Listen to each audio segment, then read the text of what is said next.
Rebonjour à toutes et rebonjour à tous, nous sommes toujours à Beaune et c'est un de nos derniers rendez-vous de cette journée parce qu'il est déjà tout doucement 16h30 quasi et j'ai à mes côtés Erwan Renaud que je vais recevoir dans quelques instants et je vous rappelle donc que c'est toujours la 38e étape de la caravane des entrepreneurs. Alors lui il est souvent sur la caravane puisque ses conseils je pense a été choisi par la caravane justement. Alors Erwan Renaud d'abord bonjour. Bonjour Marc. Je vois là sur votre carte ces conseils, votre patrimoine dynamisé. Oui. Qu'est-ce qui dynamise mon patrimoine? Il faut mieux dynamiser le patrimoine que le dynamiter. Voilà, exactement. Oui, c'est tout à fait surtout vrai. en période de Bernard Madoff. Alors, qu'est-ce qui dynamise mon patrimoine, justement? Alors, justement, c'est le fait de pouvoir vous entourer de conseils tels que les nôtres, des indépendants du patrimoine surtout, qui sont capables de vous accompagner aussi bien sur votre patrimoine privé comme professionnel, et surtout avoir le vrai conseil indépendant, qui ne soit pas un bras armé commercial, une entité bancaire ou d'assurance. Donc personne derrière vous, vous êtes un cabinet indépendant? On est complètement indépendant. Le gérant, qui est toujours d'ailleurs le gérant fondateur actuel, c'est Claude Campagnès. Et il a fondé en 1991. Qui est de la région de Bordeaux? Il est bordelais, exactement. Exactement. Est bordelais, voilà. Moi, je suis de la région de Langon. Voilà, ça me permet de saluer tous les Aquitains et les Girondins. Et tous les champions de France de football. Voilà, et les champions de France, effectivement. Soyons chauvins, bien évidemment. Tout à fait. Et donc, c'est quelqu'un qui est vraiment a voulu rester indépendant et veut rester indépendant puisque c'est une SARL au capital de 300 000 €. Et volontairement, donc c'est lui qui est le patron et c'est lui qui est indépendant. Et c'est un Béarnais aussi, en plus d'être bordelais, les Béarnais, dont vous comprenez bien, Marc, son souci d'autonomie. Alors quand on est un jeune conseiller en gestion de patrimoine comme vous, c'est gentil. Est-ce qu'on se retrouve souvent devant des personnes qui ont déjà un certain âge, qui ont un patrimoine et qui ont besoin de le gérer? Et comment ça se passe alors? Est-ce qu'ils ont confiance en un jeune conseiller, etc.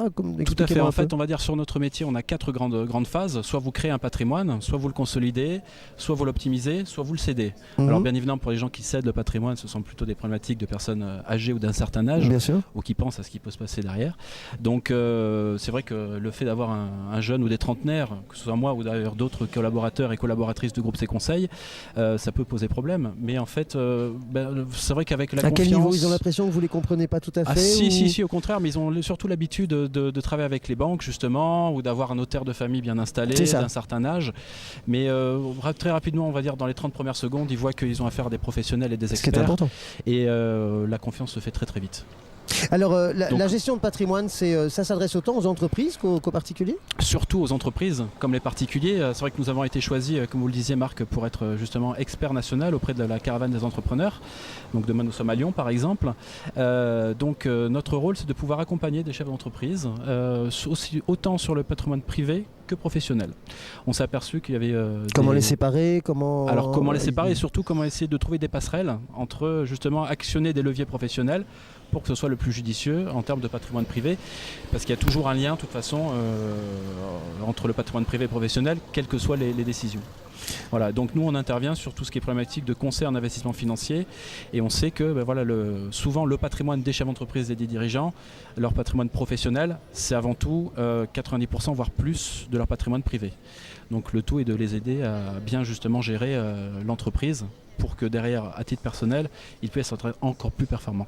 Alors de quoi se compose le patrimoine d'un client moyen? Je ne parle pas de montant, mais je veux dire, est-ce qu'ils ont des patrimoines plutôt artistiques, plutôt financiers, plutôt des placements, plutôt... Alors souvent, mais c'est vrai que quand on travaille énormément avec des entrepreneurs, des chefs d'entreprise ou des dirigeants, on a beaucoup en fait de patrimoine, ce qu'on appelle des biens professionnels derrière. Et notre rôle est de pouvoir justement essayer de trouver les bons équilibres entre leur patrimoine privé financier, les patrimoines immobiliers également, ou les autres avoirs dont vous avez parlé, les biens de fortune ou autres. Et parmi vos conseils, vous leur conseillez de temps en temps d'investir dans telle ou telle chose? Alors souvent, parce que justement on est soumis donc à la réglementation du conseil en investissement financier, qui est un nouveau statut qu'on appelle le statut CIF.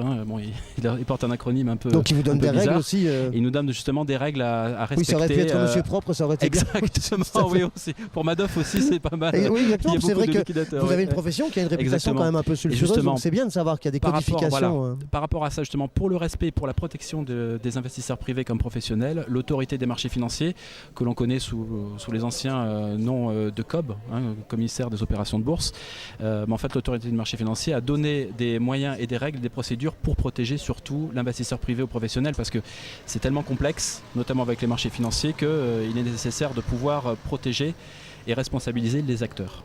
Alors vous estimez je demande pas encore une fois de prix, mais ça revient cher de s'offrir au service ou bien c'est des proportions. Ça marche comment d'ailleurs? Ça fonctionne par rapport à la valeur d'un patrimoine ou bien aux honoraires En fait, c'est surtout par rapport aux honoraires. On essaie plutôt, contrairement aux avocats, de ne pas passer en honoraires. Parce que généralement, on sait combien ça coûte l'heure, mais pour combien de journées ou de durée. C'est vrai que le client n'a pas de visibilité sur les tarifs et les prestations. Donc on essaie plutôt de fonctionner par une lettre de mission. Et il y a un retour sur investissement qui est fait en fonction des problématiques de la personne. Et c'est surtout par rapport à l'argent ou l'économie qu'on va lui faire bénéficier qu'on se rémunère. Un petit peu sous forme de success fees donc ou de proportionnalité du résultat. Si on vous fait gagner quelque chose, nous on se trouve si on n'a pas en fait d'obligation de résultat comme beaucoup de clients aimeraient avoir, parce que ça poserait en fait beaucoup de problèmes en termes de déontologie, comme pour les anglo-saxons, mais en fait on a une obligation de moyens et on est quasiment au même stade que les experts comptables en termes de responsabilité aujourd'hui en organisation. Est-ce que vous êtes régi par un code de déontologie, un ordre? Oui, en fait justement par notre statut de CIF, nous sommes soumis en fait aux règles déontologiques et aux règles de bonne conduite, de l'autorité des marchés financiers. D'accord, donc pour nous, on est justement contrôlé, très fortement contrôlé sur le processus de nos missions et on ne peut pas faire n'importe quoi pour le client. Alors donc voilà, ces conseils, là c'était Erwan Renaud, mais je ne sais pas si c'est toujours vous sur la caravane, si non, nous avons la chance justement d'être trois, donc vous retrouverez Christine Léger et Siem Badour justement, qui partageront les expériences avec d'autres chefs d'entreprise. Voilà, parfait. Alors donc ces conseils, vous les retrouverez à chaque étape de la caravane des entrepreneurs 2009, et puis nous on se retrouve encore certainement avec... il nous reste 2 invités encore à recevoir aujourd'hui et puis on devra déjà quitter Beaune. Malheureusement une petite journée, c'est très court, mais on a une belle surprise pour vous, c'est qu'en fin de journée on va vous emmener faire un tour assez exclusif dans les hospices de Beaune et on va retrouver une certaine salle mythique. Rappelez-vous d'une certaine grande vadrouille. Je vais avec Van, mon caméraman, j'espère bien vous montrer son visage. Il veut pas depuis ce matin, mais je le convaincrai bien avant qu'on ait fini.